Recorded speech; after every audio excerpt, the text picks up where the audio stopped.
एक और मांग भी है आपकी कि जो पुरानी पेंशन व्यवस्था है उसे बहाल की जाए।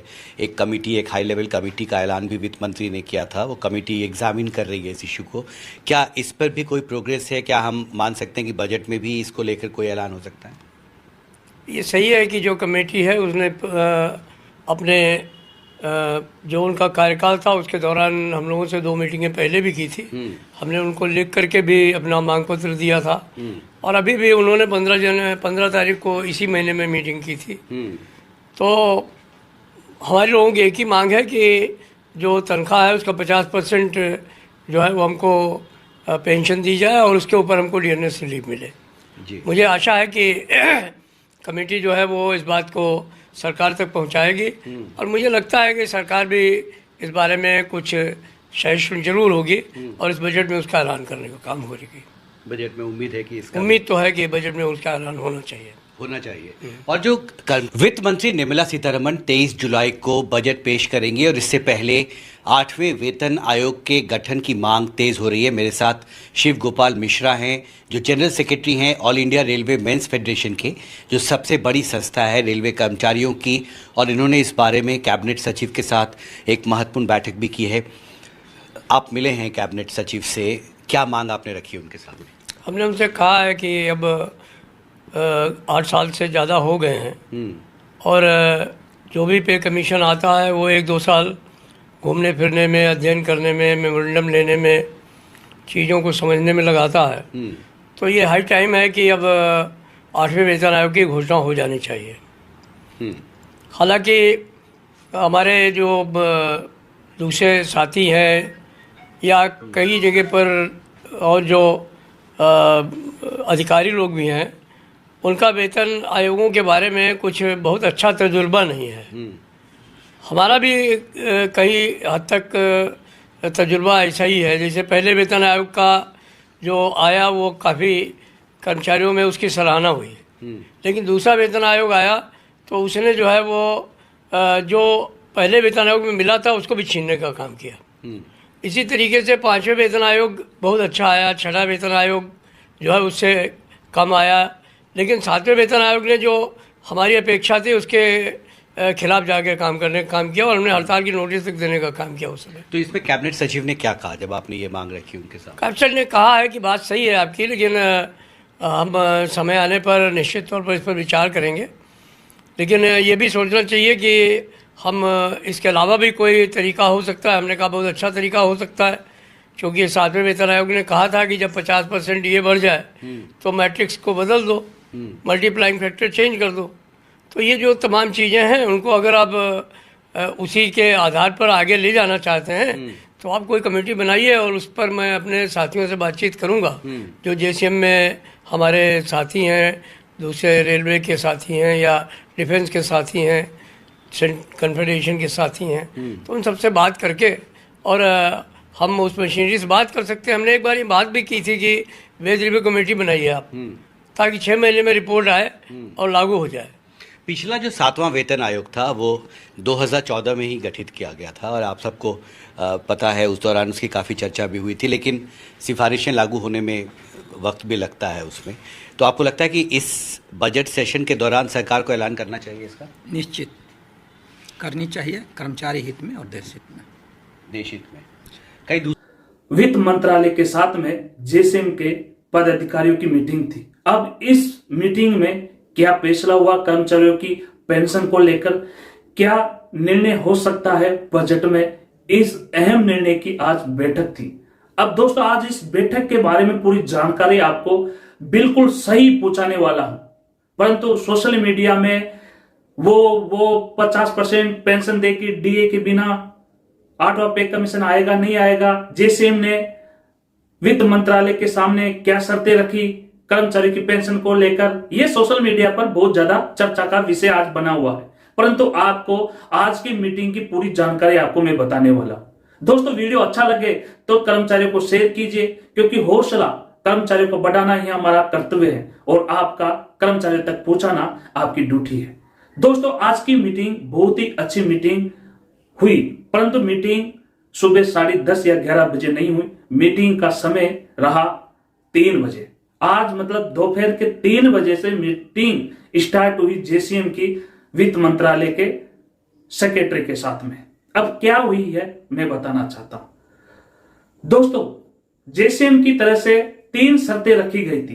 पहली शर्त थी 8वां पे कमीशन आपको देना होगा। तो 8वें पे कमीशन में क्या क्या शर्तें रखी गई थी इसके बारे में जान लेते हैं। उसके बाद पेंशन में क्या शर्तें वित्त सेक्रेटरी ने मानी और क्या शर्तें जेसीएम की कमेटी के अधिकारियों ने रखी।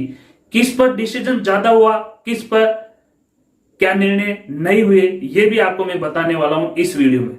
दोस्तों 8वां पे कमीशन बजट 23 जुलाई 2023 को जो 24 को आएगा उसमें बहुत ही बड़ा रोल कर्मचारियों के लिए निभाएगा, क्योंकि 8वां पे कमीशन आना बहुत जरूरी है। इस पर निर्णय यही हुआ है कि 8वां पे कमीशन जरूर आएगा दोस्तों। 8वें वेतन के लिए आपको बजट में यही डिक्लेयर मिलेगा कि उसके लिए कमेटी बना दी जाएगी 8वें पे कमीशन के लिए। दूसरी शर्त यह थी कि ओल्ड पेंशन हमको हूबहू ओल्ड पेंशन जो डीए की हर 6 महीने की बढ़ोतरी होती है उसके साथ ही चाहिए। परंतु आपके जो सोशल मीडिया पे बताया जा रहा है या फिर आप सुन रहे हैं, देख रहे हैं, ये बिल्कुल ही नहीं है। आप सोचकर भी ये लगेगा आपको कि ये कैसे असंभव है, ये क्या हो सकता है बजट में। बिल्कुल हाँ हो सकता है, क्योंकि जेसीएम के पदाधिकारी की जो मीटिंग हुई 3 बजे से लेकर 6:30 बजे तक मीटिंग चली थी, परंतु जेसीएम का किसी भी पदाधिकारी का कोई भी उत्तर न ट्विटर पे आया, न फेसबुक पे आया, न यूट्यूब पे आया। क्यों नहीं आया? क्योंकि असमंजस है।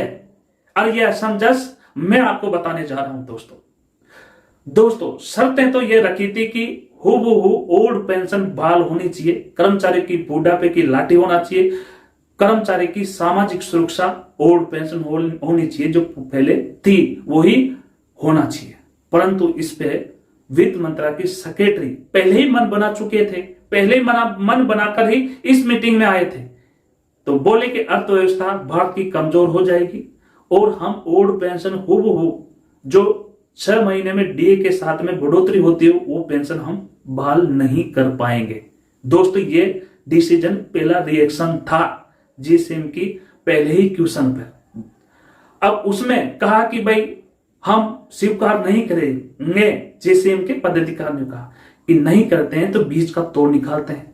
तो उसमें आप सोच रहे होंगे कि जीपीएस मतलब गारंटेड पेंशन जो आंध्र प्रदेश योजना मतलब आंध्र प्रदेश राज्य में चल रही है वो योजना, परंतु वो भी संभव नहीं हुआ।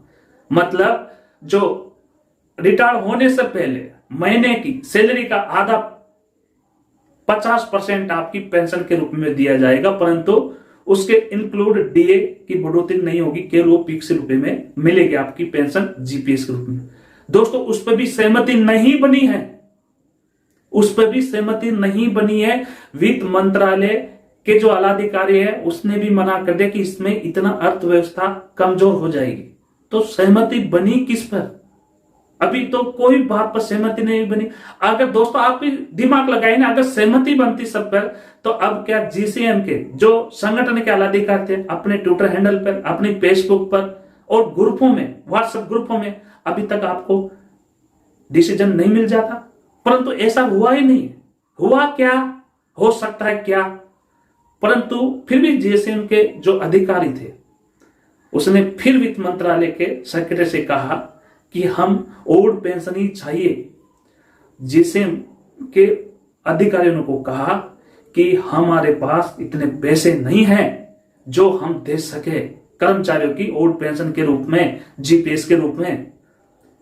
फिर कुछ बीच का रास्ता निकाला गया जिसमें जेसीएम मतलब संगठन के पदाधिकारी सहमत नहीं हुए। अब बीच का रास्ता क्या है? दोस्तों आप शेयर कर रहे हो ना कर्मचारियों के बीच में, क्योंकि कर्मचारी को पता नहीं है। कर्मचारी तो लगा रहे हैं कि हमको 50% डीए बिना ही मिल जाए वही बहुत है। बहुत सारे कर्मचारी सोच रहे हैं कि हूबहू ओल्ड पेंशन चाहिए, जबकि विजय कुमार बंधु कह चुके हैं कि ये सब चुनाव आएंगे तो धीरे धीरे मेंढक की तरह बरसात के समय जो बाहर निकलता है इस तरह से बाहर निकलेंगे और लोभ लुभान की भावना के साथ हमको लालच देंगे कर्मचारियों को। हाँ हकीकत में विजय कुमार बंधु की बातें धीरे धीरे इसमें सच होती साबित हो रही है। अब वित्त मंत्री के सेक्रेटरी का सवाल भी आप सुन लीजिए कि क्या बोला होगा। आप सोचिए, कहा है कि मान लीजिए कर्मचारी 30 साल की सेवा काल देकर रिटायर होता है तो उसको 50% ओल्ड पेंशन देंगे बिना डीए की। 30 साल अगर सर्विस करके रिटायर होता है तो 50%, अगर 20 साल नौकरी करके रिटायर होता है तो उनको हम 45% बिना डीए के ओल्ड पेंशन देंगे। अगर कर्मचारी 10 से 15 साल रिटायर होता है तो उनको 30 से 35% ही देंगे। ऐसा निर्णय जेसीएम के सामने रखा। जेसीएम भी ताज्जुब हो गई कि यह निर्णय हमने सोचा तक नहीं था कि आप ऐसे कहेंगे कि चाहे वो 30 साल की उम्र में नौकरी लगाओ, चाहे 35 साल की में लगाओ, चाहे उसकी नौकरी 15 से 20 साल के बीच में कभी भी रिटायर होने की नौबत आ गई हो, तो क्या उसको आप 10 से 15 हजार रुपए ही बुढ़ापे की या फिर एक रिटायरमेंट कर्मचारी की सामाजिक सुरक्षा देंगे? तो दोस्तों आप सोचिए कि ऐसा निर्णय हो सकता है क्या? तो कोई भी निर्णय पर अभी सहमति नहीं बनी है और वित्त मंत्रालय के जो अधिकारी थे, सेक्रेटरी लेवल के अधिकारी थे, उन्हें कहा है कि जो आपकी बातें हैं, जेसीएम के आला अधिकारी की बातें हम भारत सरकार और वित्त मंत्री जी के पास, निर्मला सीतारमण जी के पास पहुंचाएंगे। क्या हो सकता है बजट में देखिए, परंतु कुछ जरूर है जो बजट से पहले भी होने वाला है। तो दोस्तों कोई निर्णय नहीं हुआ है, जेसीएम की मीटिंग में कोई निर्णय नहीं हुआ है। जो वित्त सेक्रेटरी ने कहा है वो जेसीएम के अधिकारी नहीं माने। जेसीएम के अधिकारी लड़े हुए थे कि वो ओल्ड पेंशन चाहिए और दूसरा जीपीएस चाहिए, परंतु वित्त मंत्रालय की तरफ से यार ऐसा आ सकता है? आप सोचिए। परंतु ये देख लीजिए, आप ये ट्विटर पर देख लीजिए क्या लिखा हुआ है। 3 बजे मीटिंग चालू हुई है, मीटिंग 6:30 बजे समाप्त हो गई है। अच्छी तरह से संतुष्ट जेसीएम के पदाधिकारी नहीं हुए। देखते हैं क्या निर्णय आता है। परंतु ये जो भी मैंने बातें बताई है बिल्कुल सत्य की ओर सही है, परंतु मैं पुख्ता सबूत के साथ में सही नहीं ठहरा रहा हूं, क्योंकि ओपीसी कल कोई जानकारी नहीं आई। यह केवल गुप्त सूत्रों से ही पता चला है, जो सही भी हो सकता है और सही भी नहीं हो सकता है। दोस्तों फिर मिलते हैं अगले वीडियो में। जय हिंद,